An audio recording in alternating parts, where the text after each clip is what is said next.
Welcome to Bridging of Ages. My name is Dan Modelovitz. Today, we're going to be talking about managing conflict and expectations. So, we're going to be addressing misunderstandings and differing expectations in our intergenerational teams. And we have a special guest today who will be joining us.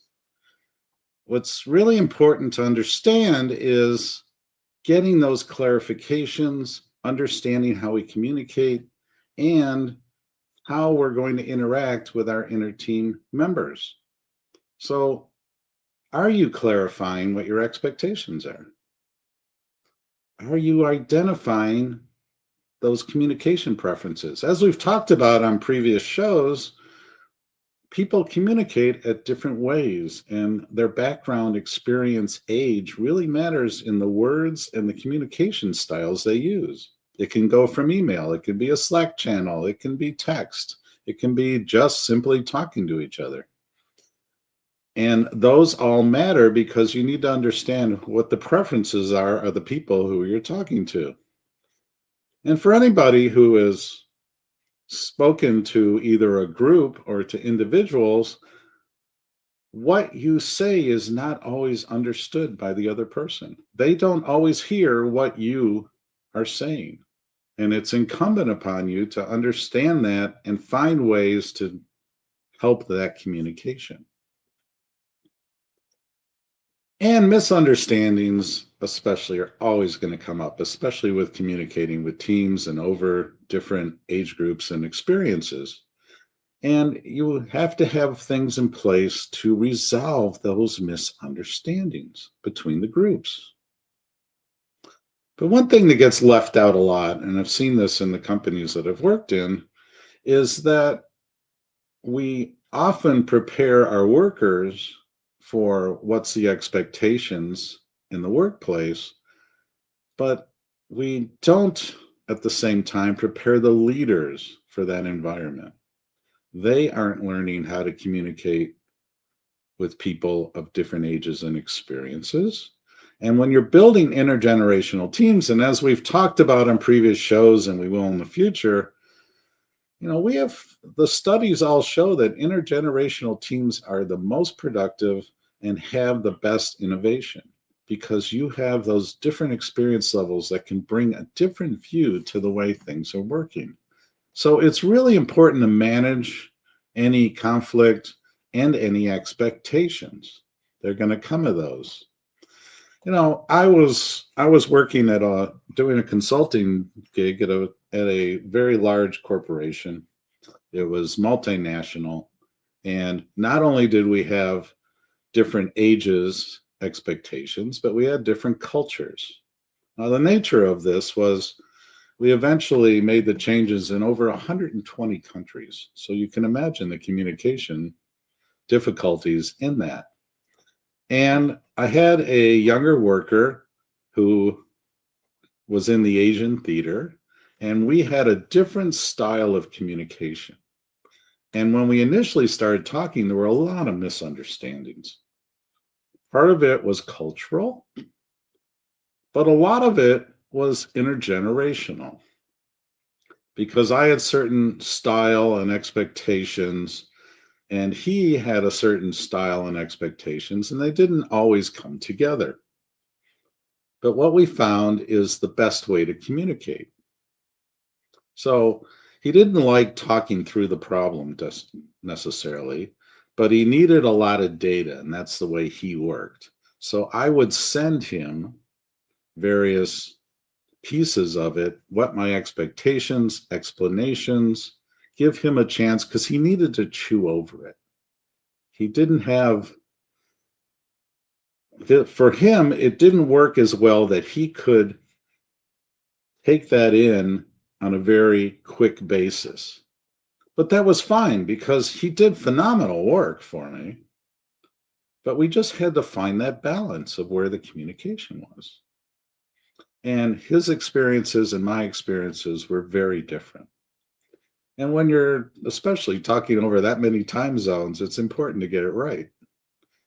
So just an example, and I have found this in other places that I've been. I had this guy who always liked to text me or send me, Slack messages, but he wasn't good at talking. Now, the funny part about it is that he happened to be in the cubicle next to me at the place I was working, and he sent me this whole series of questions. I want to know this, this, and this. And I just stood up, looked over the partition, and said, yes, yes, no, no, no, yes, and sat back down. And a few moments later, he meekly came around the side and said, what was that? And I said, well, I've discovered that we aren't communicating efficiently. So I said, for me, I like to talk. I like to do management by walking around. For you, you prefer to do it electronically. Let's find a compromise. And we were able to do that. So we got a mix. I was able to teach him how to communicate more verbally. He was able to teach me how to communicate more efficiently electronically. And it worked out for both of us. And then we ended up with this nice meld of how those things worked. So it's really important to understand who you're talking to and how they're going to respond. So today we have a person who's had an opportunity to work in these situations and has some great experience with intergenerational teams. So Eric Feinendegen, he's an executive vice president of client relations at Grade Point Financial. He's a two-time finalist in the Toastmasters World Champion of Public Speaking. And remember, that's a worldwide audience, and to land on that particular stage. He's president and founder of Inspire to Empower. He's a John C. Maxwell certified coach and trainer, a professional speaker, and author of The Finer Things, a 52-week guide to living an inspired life. We're looking forward here to be talking with Eric Feinendegen. So after a word from our sponsor, we'll have a great opportunity to talk with Eric. We'll be right back.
Welcome back to Bridging of Ages. Today we have a special guest, Eric Feinendegen. Hello, Eric. Welcome. Dan, hello. Welcome. It's great to be here. Thanks for having me on the show. Okay, great. You got quite a great resume, and we appreciate you taking time out to talk with us and our audience. And just wanted to let's get into it. You have a lot of experience working with intergenerational teams over the years, and the nature of the work you kind of do and the people you speak to, come from all different backgrounds, experience levels. I know that you have people in your organization that have a great deal of experience, all the way down to those who it's their very first job. And, they're coming at it from a very different expectation. I'm sure you've run into some of the communication difficulties, but you're a man who really understands communication and how to get across your ideas. So I'm just curious, when somebody comes to your organization, how do you really clarify those work expectations? Sure. Thanks, Dan. And that's an excellent question. As you mentioned, I have the opportunity to work with people from all different walks of life, generations, ages. And I'll admit that is a challenge because people come from different backgrounds, histories, they have different cultures and different behaviors. So I think as we're trying to, meld and work together with people amongst generations, what we need to do is ask questions. Because you brought up that word clarity, and I think one of the biggest challenges people have, especially young leaders, is they lead by assumption. And I know when I was first starting out as a leader, that's what I was doing. I fell into the trap that, oh, well, people see the world how I see it, right? And when I would communicate, I would express my ideas and my thoughts and expectations based on how I saw things and how I did things. And as you can imagine, right, that caused some conflict at times because, again, we're all different.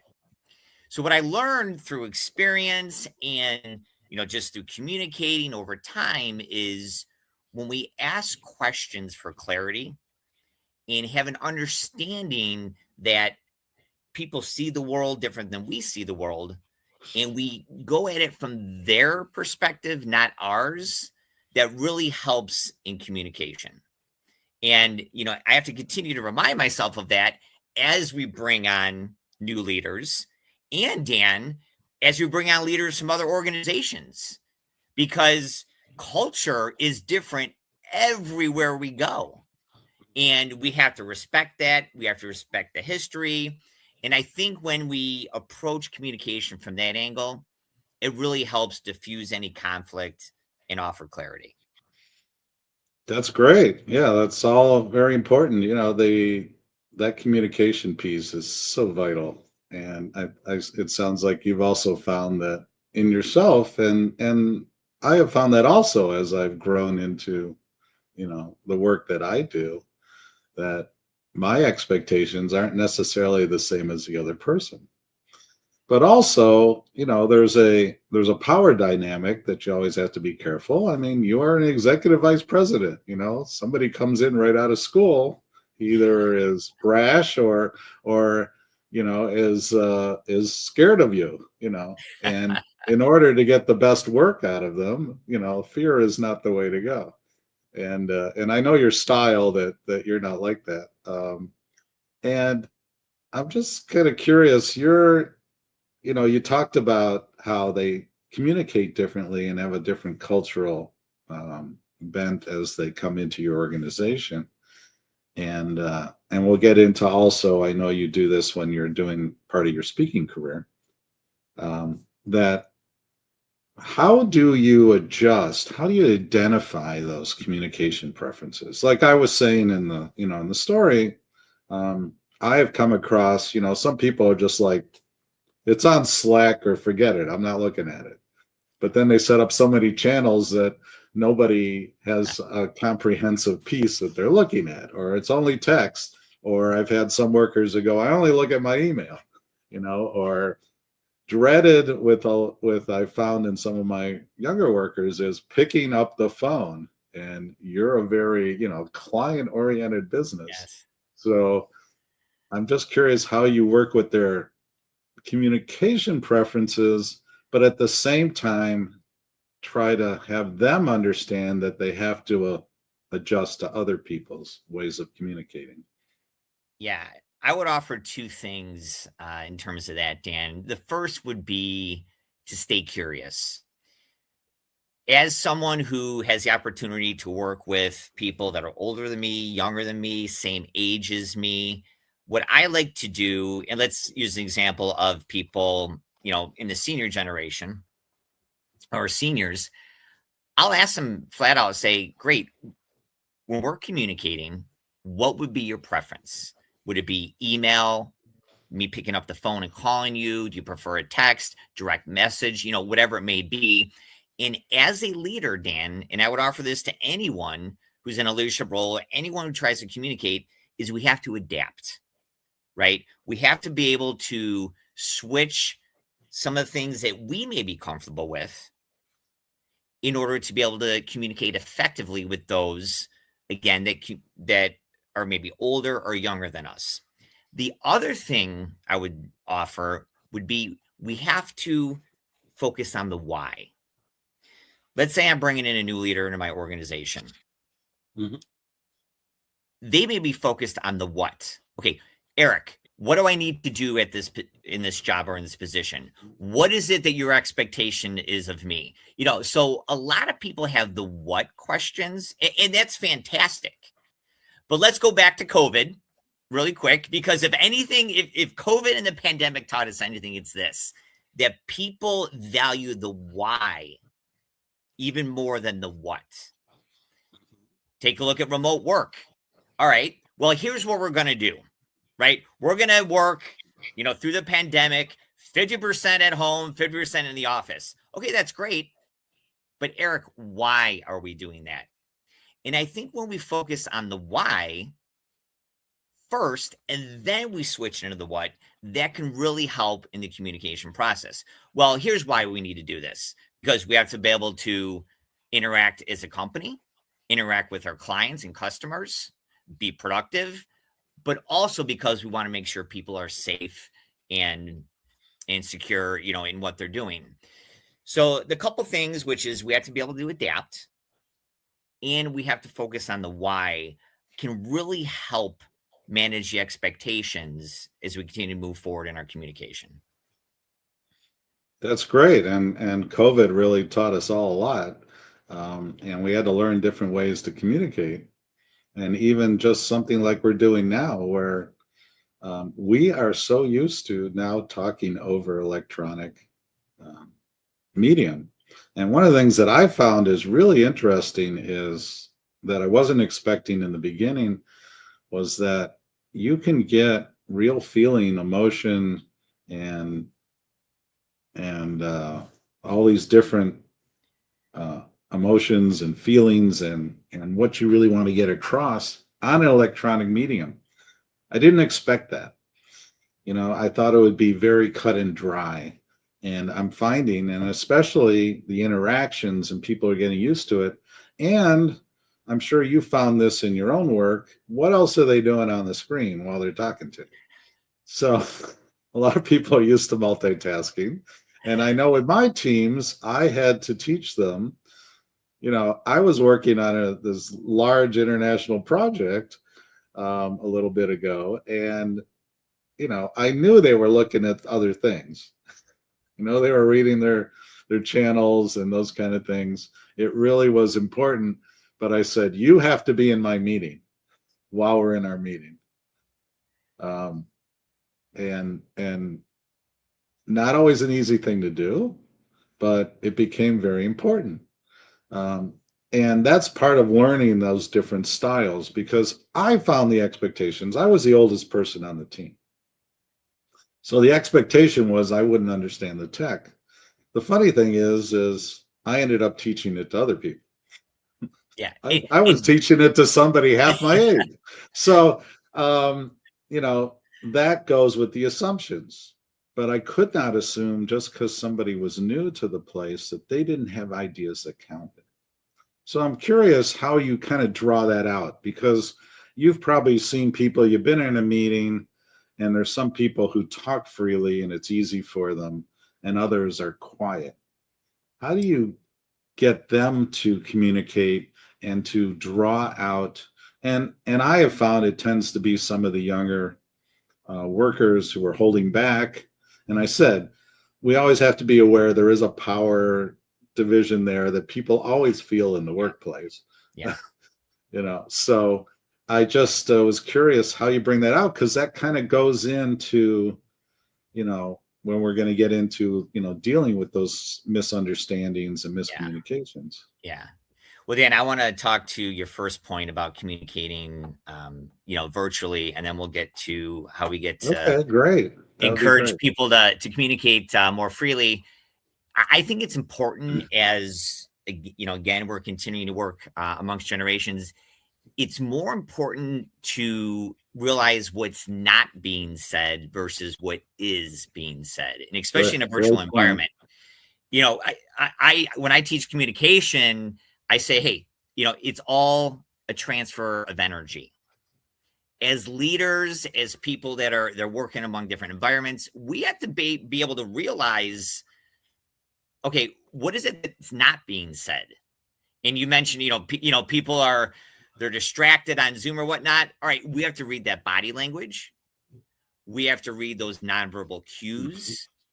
We have to understand how they're communicating, through their energy. Are they closed off? What is it that they're bringing nonverbally? And I think it'll help the audience that are, audience members that are looking to really hone in and improve the communication is, okay, yes, people communicate through the words, but it's that nonverbal communication that we really have to grasp and understand and react to. So I would just offer that in terms of, communicating virtually. But here's what I found, Dan.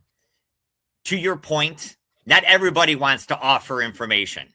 They may have a great idea, but they're reserved. Their personality, they may be more of an introvert, and that's fine. What I like to do is create an environment of safety. Let There you people go. know up front, we want to hear from you. We respect your idea. And here's the other thing that I tell people. I think when we create the expectation up front, we have much better outcomes. When people come on my team, I will tell them right off the bat, we will disagree. We're going to have tough and difficult conversations. Right? This is a business. This isn't kumbaya, where we're coming, right? No, this is a business. It's going to be difficult at times. And I will tell them, I foster disagreement when it's done in a respectful manner. We want different ideas, alternating opinions. I want contrarian viewpoints. And I think when you let people know up front, hey, I welcome disagreement.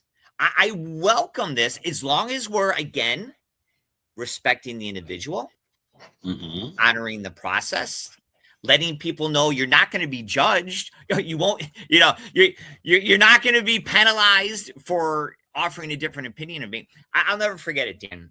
One of my very first jobs out of school, I worked for a Fortune 500 company. And very early in my career, I found myself, for whatever reason, reporting to a vice president of a Fortune 500 company. Now, you want to talk about being afraid and scared? Well, this guy, and again, he was great at what he did, but it was almost like talking to an echo chamber. He asked for people's, input, but he never take it. And what I realized, going through working for him, I was like, well, why would he even offer an idea if it was rejected or not even accepted? It didn't have to be acted upon, but it wasn't even accepted and, even considered. So getting back to your question, I think to encourage introverts or people that may be hesitant to offer their ideas, let them know right up front, hey, this is a safe space. We want to hear from you, right? You're going to disagree with me. That's okay. I'm going to disagree with you at times. That's okay. We're going to respect the process, but we're all going to move forward together because of it. And I think that really helps a lot. That's great. Yeah, because I know one of the things I like to do is if I see somebody holding back all the time, I will try to have a private conversation with them. I had a younger worker who I knew he was brilliant, but would never put forward the ideas. Got some great work out of him in a quiet area, but I talked to him and I said, I see those gears moving in your head. You've got some stuff to give us. And he slowly opened up. And he was an introvert because I understand. I was that guy early in my career. I had great ideas, but I was afraid to speak up and I had to find my voice too. So, and I told him that, and that seemed to help. It's Well, really important to help them find that voice. And especially, you're in a business that you're talking to customers all the time. yes. You have to you have to be able to talk to people who are unlike yourself, and it's really important. Yeah, so I appreciate some of those insights there. It's great how you're really trying to encourage it, but I love that idea that you tell them up front that I want you to disagree with me, Yes. because especially in the intergenerational teams, I find that those ideas going back and forth just supercharge the innovation.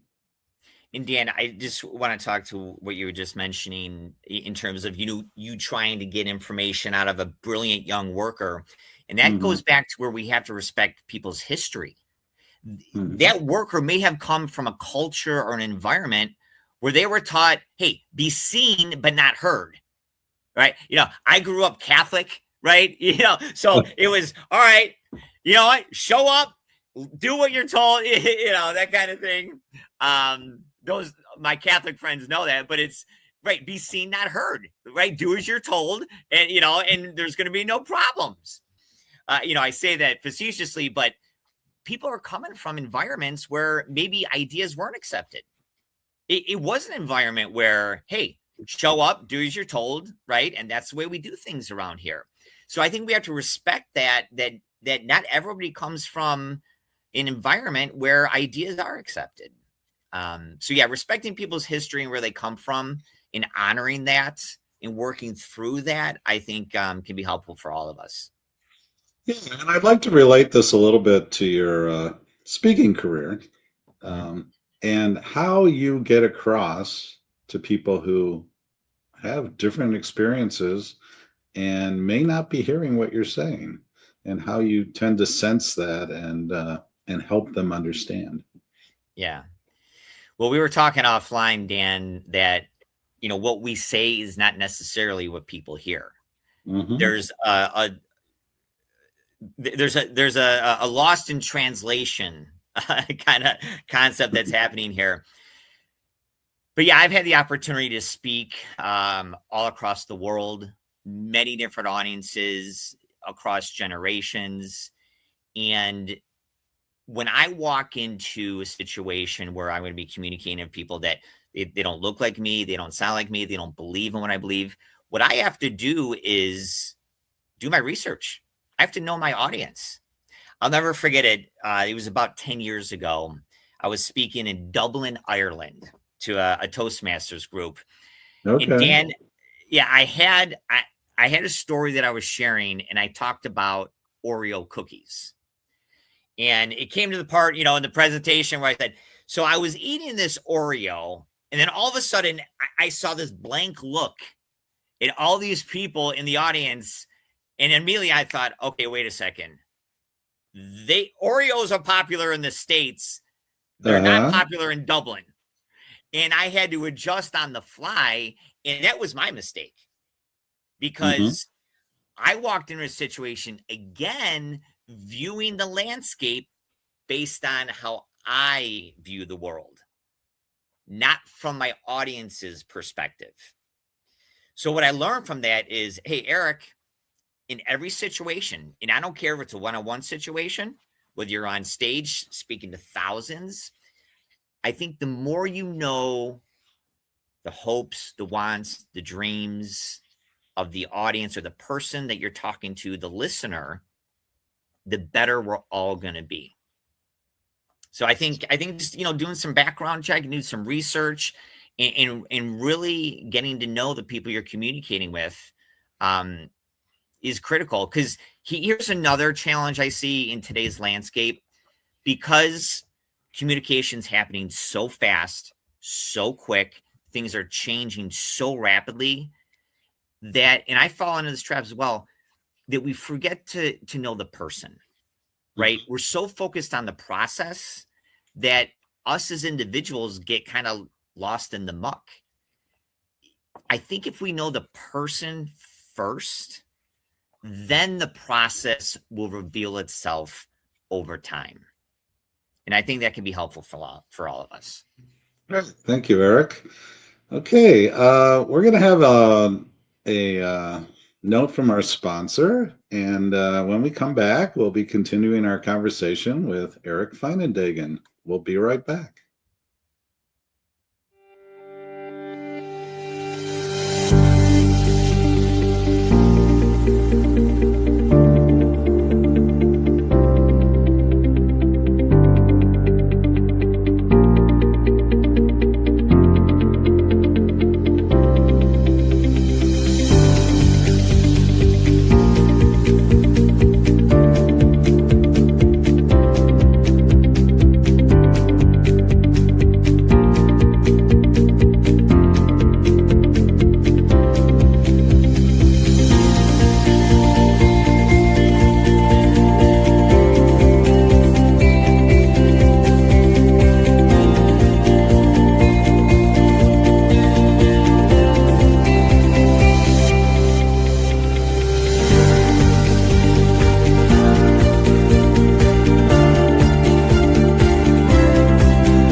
Welcome back. This is Bridging of Ages with my guest, Eric Feinendegen. So, Eric, we've talked a lot about how we prepare our workers for communication, how you talk with them, the expectations that you set, how you're managing some of the conflicts and the different communication styles. I'm curious, let's look at the other side. How do you prepare your leaders? So you have people who, you have leaders who work for you who are going to have teams, and those teams are going to be different in ages and experience levels and cultures, but you have this common purpose and this works in both, I know, your speaking career where you are training other businesses and in your own business that you're part of. And it's important to understand, what are you doing for those leaders so that they can help, continue this process, because you're very focused on having your teams work as efficiently as possible. Boy, Dan, how much time do we have for this question? Right? Because I got about 3 hours of material here. No, well, that's great. Okay. Yeah, right. No, I'll keep it as brief as possible. I think one of the biggest things we can do to help prepare our leaders is engage in a mentorship program. People do what people see. And it's very important, as a leader to mentor emerging workers. One of the biggest challenges I see are people, they're not prepared properly to lead teams. They may be great at what they do, let's say as a salesperson or in a customer service role or whatever. And let's use the sales example because I see this all the time. Hey, you got a number one salesperson, right? And she's killing it in terms of commissions or whatever. And then because they're great at what they do in sales, we automatically assume, oh, well, they're resourced enough and they're educated. Let's throw them in a leadership position and they're going to have the same results. No. Again, we're leading by assumption, right? And we forget that the skill set is completely different, right? From one job to the next. And that's the biggest mistake I see when organizations are trying to nurture and bring on new leaders. So I think mentorship is critical when we're doing that, but also delegation. One of the challenges that I have being a type A personality is delegating not only tasks, but authority. And that's another challenge is, okay, great. I'll give you something to do, but am I giving you the authority to make the decisions on that as well? We have to allow people to fail. Mm-hmm. And when it comes to leadership, you learn by doing. We have to understand that people are they're going to get their knees bloodied, right? They're going to make mistakes. We have to be able to accept some of those mistakes. Let people learn, let people grow. Dan, I have a 15-year-old right now. He's learning to drive a car. Okay. And just yesterday, he said, "Dad, can I get behind the wheel?" And I'm like, as soon as I, get all nervous, sure, Ben, here are the keys.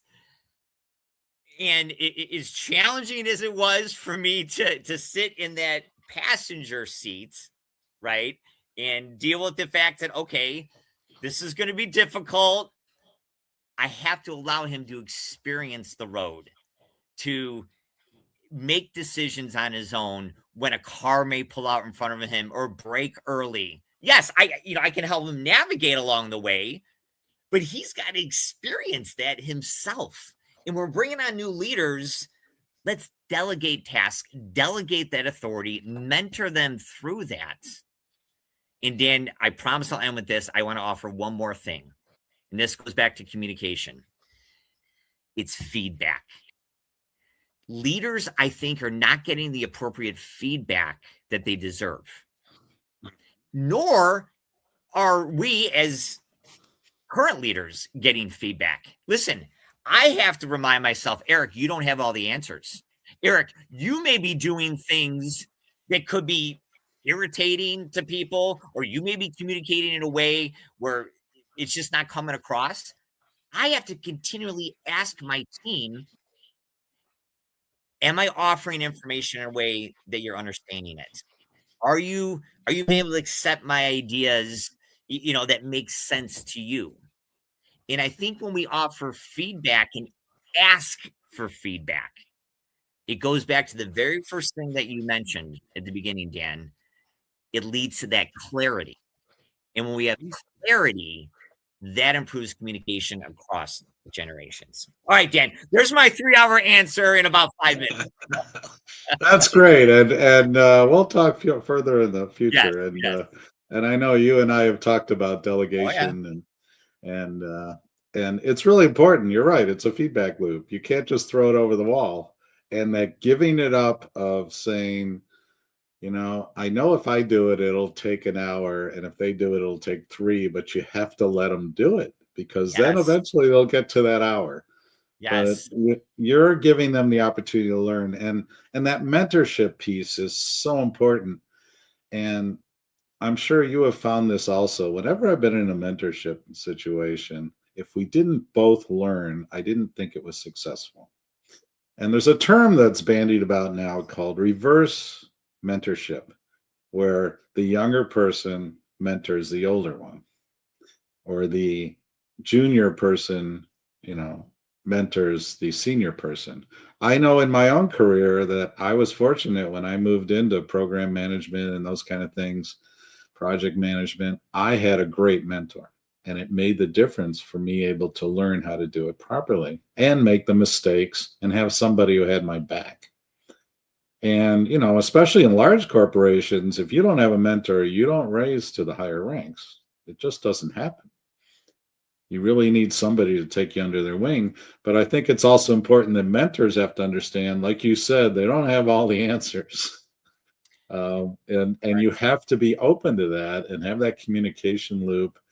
And I love your talking about letting go, and teaching a kid to drive is a great example. I've been through that. Any parent should get an award for that, because unlike their teacher who has an extra break, Right.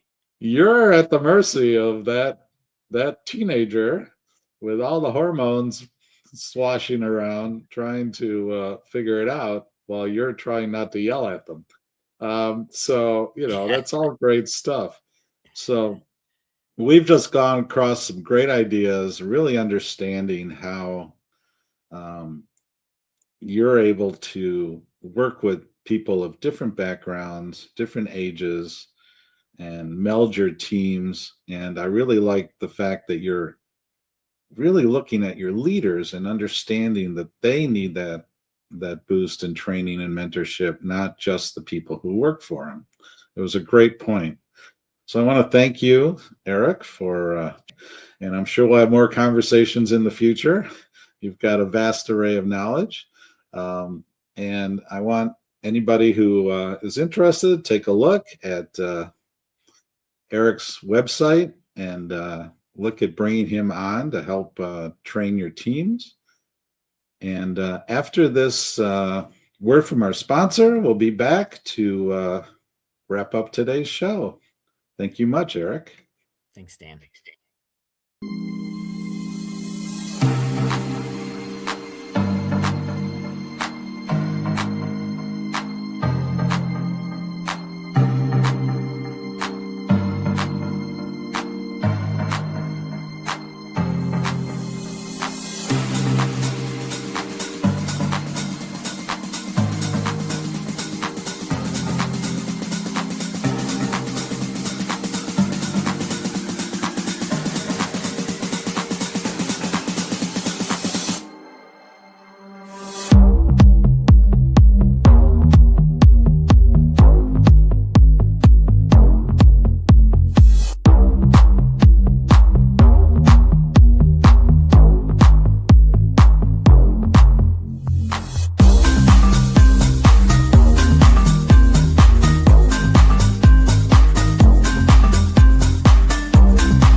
Welcome back to Bridging of Ages. My name is Dan Modelovitz.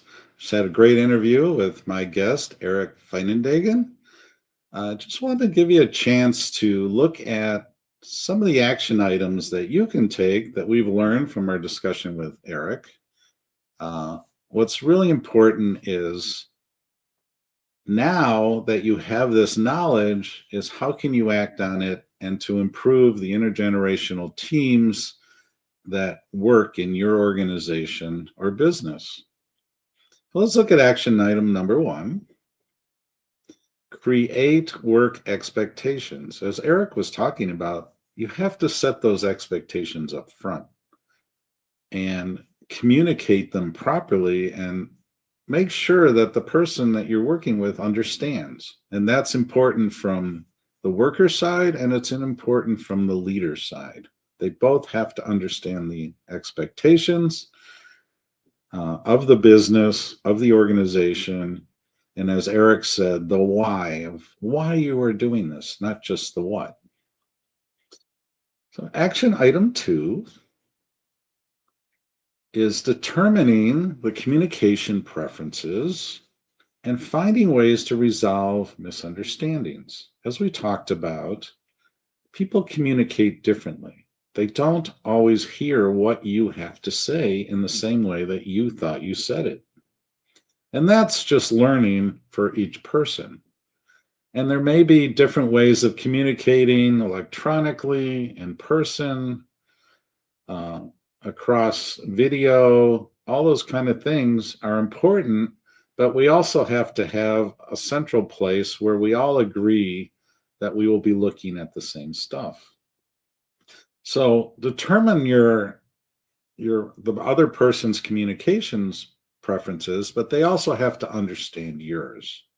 And then you can work out ways of resolving those misunderstandings in case they don't understand and really set up a feedback loop like Eric talked about so that people are able to come back and ask questions and clarifications. Action item 3, prepare and train your leadership. Often we've set up ways of setting expectations for our workers, but not all leadership.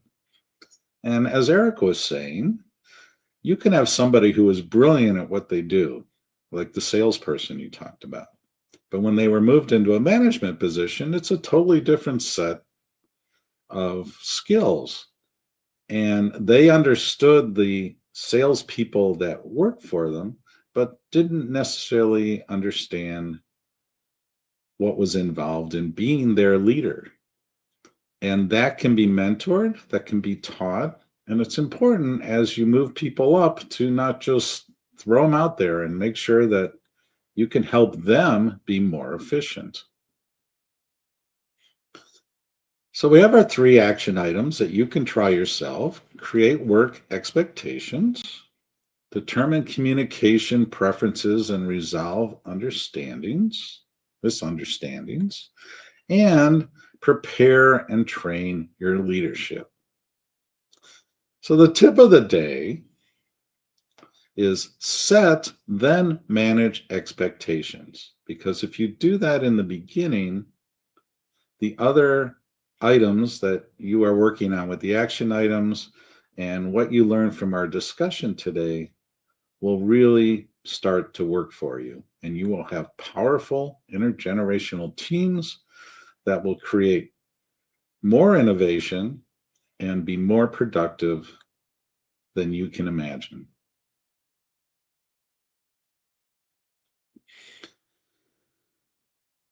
This has been Bridging of Ages. My name is Dan Mendelowitz. Please subscribe to my YouTube channel. Invest in brain power, fuel brilliance.